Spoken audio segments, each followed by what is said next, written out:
جو بروں کی صحبت میں بیٹھے اگرچہ ان کی عادات اختیار نہ کرے برا ہی کہلائے گا، جیسا کہ کوئی شخص شراب کی بھٹی پر جا کر نماز پڑھے تو وہ شراب خواری ہی کہلائے گا۔ بادشاہوں کو وہی شخص نصیحت کر سکتا ہے جس کو نہ سر کا خوف ہو اور نہ زر کی تمنا۔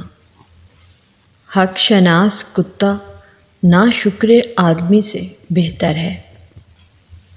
دو باتیں خلاف عقل ہیں، بولنے کے وقت چپ رہنا اور چپ رہنے کے وقت بولنا۔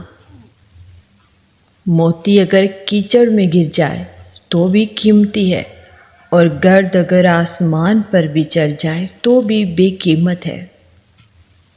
لالچی کے لیے اپنا دروازہ نہیں کھولنا چاہیے، اگر کھل گیا تو پھر سختی سے بھی بند نہ ہوگا۔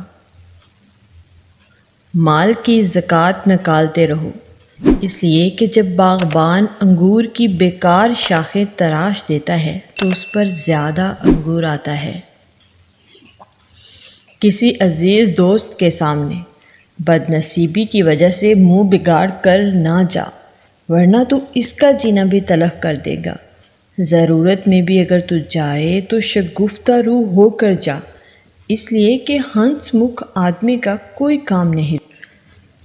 بے نماز کو قرض مت دو، خواہ فاقے سے اس کا منہ کھلا ہوا ہو، اس لیے کہ جو خدا کا قرض ادا نہیں کرتا اسے تیرے قرض کی فکر بھی نہ ہوگی۔